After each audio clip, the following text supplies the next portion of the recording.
पाकिस्तान में क्या हाल है, इस तस्वीर को दिखाकर आपको बता रहे हैं। अफगानिस्तान में पाकिस्तान को किस तरह बेइज्जत किया गया है, ये तस्वीर देखिए। एक तरफ चीन के विदेश मंत्री जब काबुल पहुंचे तो उनके लिए रेड कार्पेट बिछाया गया, जो तस्वीर हम आपको दिखा रहे हैं। लेकिन जैसे ही पाकिस्तान के विदेश मंत्री आए, ये रेड कार्पेट हटा लिया गया। दो तस्वीरों के जरिए आपको दिखा रहे हैं। ये स्थिति है अफगानिस्तान में पाकिस्तान की, और पाकिस्तान में बल्कि हर जगह जहां भी जाते हैं पाकिस्तान के नुमाइंदे, कोई इन्हें गंभीरता से नहीं लेता है। ये तस्वीर दिखा रहे हैं आपको, रेड कार्पेट हटा हुआ है यहाँ पर देखिए। और दूसरी तरफ जब चीन के मंत्री पहुंचते हैं तो कैसे रेड कार्पेट वेलकम होता है। ये फर्क है। पाकिस्तान की औकात अफगानिस्तान भी दिखा रहा है। पाकिस्तान को पूरी दुनिया इस कदर बेइज्जत क्यों करती है, इसका जवाब आपको इस बात से मिलेगा कि पाकिस्तान अकेला ऐसा देश है जो आतंकवाद के लिए चंदा मांग रहा है। आतंकवाद के लिए ये तस्वीर जो हम आपको दिखा रहे हैं, आतंकी संगठन जैश ए मोहम्मद ऑपरेशन सिंदूर में मार पड़ने के बाद अब एक बार फिर रेनोवेशन के नाम पर चंदा मांग रहा है। और इसमें पाकिस्तान को 3,910 करोड़ रुपए मिल भी चुके हैं, जुटा भी लिए इन्होंने। ये उसी चंदे का दस्तावेज है जो हम आपको दिखा रहे हैं। बिल की कॉपी है, बिल की कॉपी आप देख रहे हैं। ये चंदा मांगकर इतना पैसा जुटा लिया गया है आतंक के लिए। जिस देश की हालत ऐसी है कि लोग आटे दाल को तरस रहे हैं, वही पाकिस्तान अब आतंक के लिए चंदा इकट्ठा कैसे कर रहा है, कैसे ये फंड रेजिंग कैंपेन चल रहा है, डिटेल में आपको जरा ग्राफिक्स के जरिए बताते हैं। दरअसल मसूद अजहर ने पाकिस्तान में ये फंड रेजिंग कैंपेन शुरू किया, अभियान शुरू किया है। जैश ए मोहम्मद आतंकी संगठन का ये सरगना है मसूद, आप जानते हैं, बखूबी पहचानते हैं। 313 नए मरकज बनाने के नाम पर यह चंदा इकट्ठा किया जा रहा है। मरकज की आड़ में यह आतंकी शिविर चलाता है, ये आप बखूबी जानते हैं। आतंकी शिविर के लिए ही ये पैसे जुटा रहा है और अब तक 3,910 करोड़ रुपए इसने जुटा लिए हैं। इन पैसों से ये हथियार खरीदेगा। फंडिंग के लिए आधुनिक तकनीक का भी ये सहारा ले रहा है। इजी पैसा, सादा पे, ये जो इनके ऐप्स हैं जिसके जरिए ये पेमेंट्स होती हैं वहां पाकिस्तान में, उनका इस्तेमाल कर रहा है। इनमें वॉलेट टू वॉलेट पैसा ट्रांसफर होता है, क्यूआर कोड से स्कैन करके, जैसे हम और आप करते हैं यहाँ भारत में। ये डिजिटल वॉलेट्स हवाला की तरह काम करते हैं वहां पर। डिजिटल वॉलेट्स को मसूद के परिवार के नंबर से जोड़ दिया गया है। एक खाता मसूद के भाई के मोबाइल नंबर पर भी रजिस्टर पाया गया है। जब हमने देखा, पहचानने की कोशिश की, जांच की, लेकिन आतंकिस्तान शायद ये नहीं जानता कि वो कितना भी चंदा जुटा ले, कितनी भी भीख मांग ले, लेकिन अगर उसने एक भी आतंकी कैंप लगाने की कोशिश की तो उसका अग्नि मिसाइल वाला इलाज होगा। और ये कितना खतरनाक होगा, रिपोर्ट के जरिए आपको बता रहे हैं।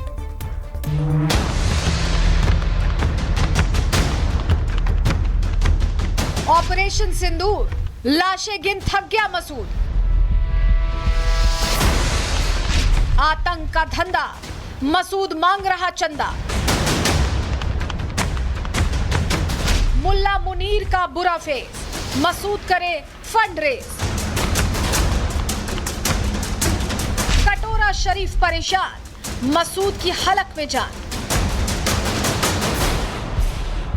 मुल्ला मुनीर अमेरिका में छुट्टियां मना रहा है। इधर कटोरा शरीफ का कटोरा भी आईएमएफ ने छीन लिया। मसूद का हाल बेहाल है। ऑपरेशन सिंदूर में अपना किला उखड़ जाने के बाद वो बेघर हो चुका है और ऐसे में मसूद अब भीख मांग रहा है। जैश ए मोहम्मद का सरगना पाकिस्तान में फंड रेजिंग अभियान चला रहा है। इन पैसों का इस्तेमाल मसूद अजहर आतंकी ठिकानों के पुनर्वास में खर्च करेगा। जैश ए मोहम्मद, जिसे मौलाना मसूद अजहर ने 2000 में स्थापित किया था, भारत के खिलाफ आतंकी हमलों के लिए कुख्यात है।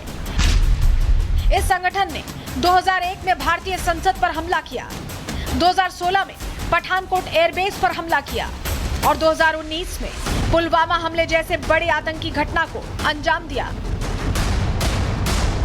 अब जैश ने अपनी नापाक ताकत बढ़ाने के लिए एक नया और गुप्त अभियान शुरू किया है, जिसके तहत वो पाकिस्तान में 313 नए मरकज बनाना चाहता था। ये मरकज न केवल आतंकियों को प्रशिक्षण देने के लिए थे, बल्कि मसूद अजहर और उसके परिवार के लिए सुरक्षित ठिकाने के रूप में भी काम करते, ताकि उनकी मौजूदगी को छिपाया जा सके।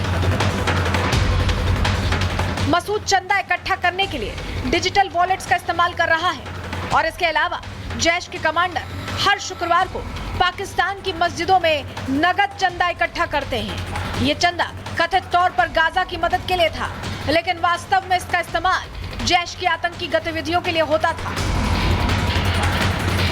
जैश से जुड़ा संगठन अल रहमत ट्रस्ट भी इस अभियान में अहम भूमिका निभा रहा है। ये ट्रस्ट बहावलपुर में नेशनल बैंक ऑफ पाकिस्तान के एक खाते के जरिए चंदा इकट्ठा करता था, जिसे गुलाम मुर्तजा के नाम पर संचालित किया जाता था। इस ट्रस्ट को मसूद अजहर, तलहा अल सैफ और अन्य जैश नेता जैसे मोहम्मद इस्माइल, मोहम्मद फारूक, फजल उर रहमान और रेहान अब्दुल रजाक चलाते थे। अल रहमत ट्रस्ट हर साल जैश के फंड में करीब 100 करोड़ रुपए ट्रांसफर करता है। आतंकियों की इस चंदागिरी पर भारत की भी नजर है और इन चंदावीरों के लिए भारत की अग्नि मिसाइल तैयार है। मुल्ला मुनीर से लेकर मसूद तक आतंक के लिए चंदा जुटाते रहे। दूसरी तरफ भारत ने उनका नेक्स्ट लेवल पुख्ता इलाज भी तैयार कर दिया। ओडिशा से अग्नि 5 का सफल परीक्षण कर भारत ने यह साबित कर दिया कि अब उसकी ताकत एशिया से लेकर पूरी दुनिया तक गूंज सकती है। ये मिसाइल पाकिस्तान पर तो बरसेगी ही, साथ ही 5000 किलोमीटर से ज्यादा दूर तक वार करने की भी क्षमता रखती है।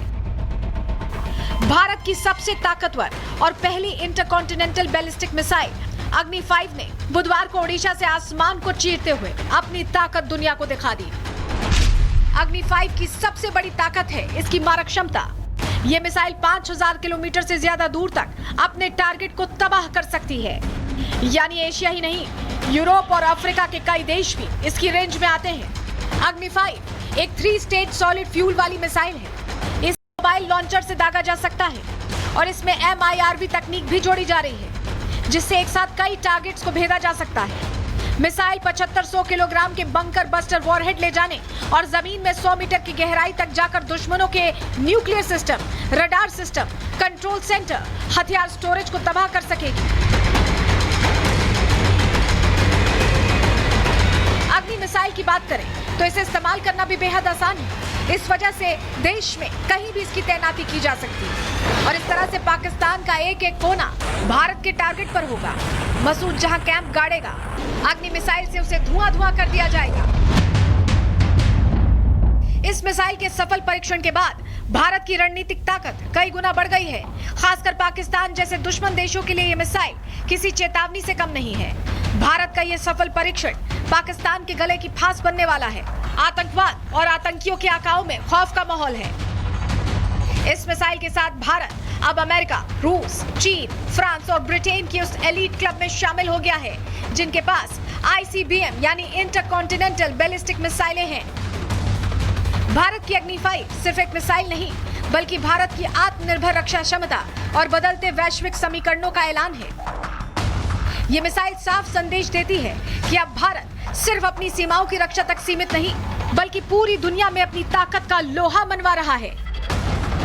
संदेश साफ है, अगर इस बार पाकिस्तान की तरफ से चूभी हुई तो मुल्ला मुनीर के साथ कटोरा शरीफ का भी दी एंड कर दिया जाएगा।